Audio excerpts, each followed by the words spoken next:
Today 24 news सत्य परिस्थितीचा सविस्तर आढावा। पूर्णा शहरातील नागरिकांना सुरळीत पाणी पुरवठा करण्याची जबाबदारी असलेल्या नगरपालिकेच्या ढिसाळ कारभाराचा आणखी एक धक्कादायक प्रकार समोर आला आहे। शहरात नवीन जलशुद्धीकरण केंद्र व पाण्याच्या टाकीचं काम सुरू असताना जुन्या जलशुद्धीकरण केंद्रातून अनेक वर्षापासून साचलेला गाळ संबंधित कंत्राटदाराने काढून परिसरातच टाकून दिल्याचा आरोप करण्यात आला आहे। हा गाळ पाणी पुरवठा करणाऱ्या जुन्या पाण्याच्या टाकीखाली टाकण्यात आल्याने पाणी पुरवठ्याचे महत्त्व वाल पूर्णपणे बंद झाले आहेत। यामुळे शहराचा पाणी पुरवठा सुरळीत ठेवताना नगरपालिकेच्या कर्मचाऱ्यांना मोठ्या अडचणींचा सामना करावा लागत आहे। विशेष म्हणजे बंद पडलेले वॉल सुरू करण्यासाठी कर्मचाऱ्यांना जीव धोक्यात घालून काम करावे लागत असल्याने त्यांच्या सुरक्षेचा गंभीर प्रश्न ऐरणीवर आला आहे। जलशुद्धीकरण केंद्रातून काढलेला गाळ नियमानुसार परिसरातून हटवून सुरक्षित ठिकाणी विल्हेवाट लावणे अपेक्षित असताना तोच गाळ पाणी पुरवठा यंत्रणेच्या परिसरात टाकण्यात आल्याने नगरपालिका प्रशासनाच्या कार्यपद्धतीवर प्रश्नचिन्ह उपस्थित झाले आहे।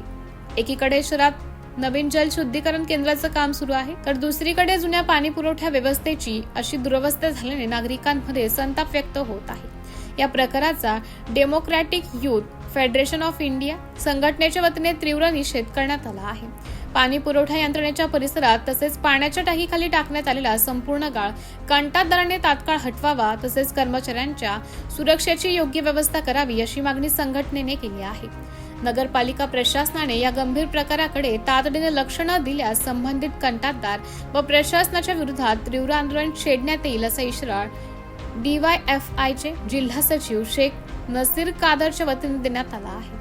दरम्यान शहरातील नागरिकांना नियमित आणि सुरक्षित पाणी पुरवठा करण्यासाठी कोट्यवधी रुपयांची कामे सुरू असताना पाणी पुरवठा यंत्रणेच्या महत्त्वाच्या भागातच गाळाचा ढिगारा करून ठेवण्याचा प्रकार घडत असेल तर याला जबाबदार कोण, असा संतप्त सवाल नागरिकांकडून उपस्थित केला जात आहे।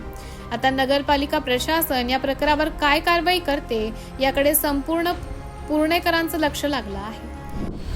नमस्कार, मी नसीर। तुम्ही पाहू शकता माझ्या मागे पूर्णा शहरातील पूर्ण शहराला पाणी पुरवठा करणारी टाकी तुम्ही मागे पाहू शकता।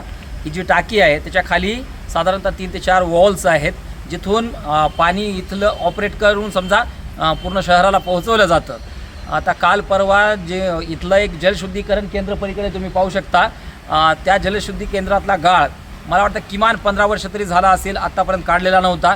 खरं तर वर्ष 2 वर्षाला त्याचंही शुद्धीकरण झालं पाहिजे, पण ते काही नगरपालिका प्रशासनाने केलं नाही। आता पहिल्यांदा म्हणजे टाकी बांधली तेव्हापासून ते शुद्धीकरण केंद्र बांधलं तेव्हापासून कदाचित पहिल्यांदाच त्यांनी गाळ काढला, आणि तो गाळ एवढा जास्त प्रमाणात आहे की ह्या टाकीच्या खालचे जे वॉल्स जे आहेत ते कदाचित 3-3, 4-4 फूट खाली दबलेले असतील।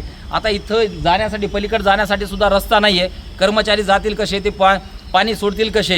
एरवी शहराला पाण्याचा त्रास आहे, पण आता पावसाळ्यात सुद्धा अशा प्रकारे नियोजन आहे। आता ज्या कंत्राटदाराला गाळ काढण्याचं कंत्राट दिलेलं आहे त्याला एखादी जागा नगरपालिका प्रशासनाने नियोजित करून द्यायला पाहिजे होती की हा जो गाळ काढलेला आहे तो या ठिकाणी टाकायला पाहिजे, पण ते काही त्यांना तसं काही नियोजन नाही दिलं नगरपालिका प्रशासनाने किंवा कंत्राटदारांनी त्याच्याकडे दुर्लक्ष केलं हे आम्हाला माहिती नाही आहे। पण तुम्ही इथे पाहू शकता एवढा गाळ जमा झाला। पलीकडच्या बाजूला जर पाहिलं तर कर्मचाऱ्याचे जे क्वार्टर्स आहेत त्यांच्या क्वार्टरच्या समोर सुद्धा त्यांना येण्या जाण्यासाठी तिथेही जागा नाही, म्हणजे या ठिकाणी पाणी सोडण्यासाठी जागा नाही, तिथून येण्या जाण्यासाठी जागा नाही। सगळ्या त्या जलशुद्धी केंद्र जे आहे त्याच्या आसपास सगळा गाळ 3-3, 4-4 फूट झालेला आहे। तर लोकांनी यायचं जायचं कसं? अशा प्रकारे ढिसाळ कारभार जर नगरपालिका प्रशासन करत असेल, त्यांच्याच कर्मचाऱ्यांना आणि शहरातल्या लोकांना पाण्यापासून वंचित जर ठेवत असेल तर नगरपालिका प्रशासनाने याला गांभीर्याने घेतलं पाहिजे, याच्यावरती नियोजन केलं पाहिजे। आणि 1-2 वर्षाला म्हणा किंवा जो काही मर्यादित एक कालावधी असतो त्याच्यात शुद्धीकरण त्याचं झालं पाहिजे। गाळ सतत काढत राहिला तर असा एवढा गाळ साचणार नाही। प्रशासनाने याला गांभीर्याने घेतलं पाहिजे, नाहीतर आम्हाला परत तीव्र आंदोलन करावं लागेल। धन्यवाद। महाराष्ट्र टुडे मराठीसाठी ब्युरो रिपोर्ट सुशील गायकवाड, परभणी।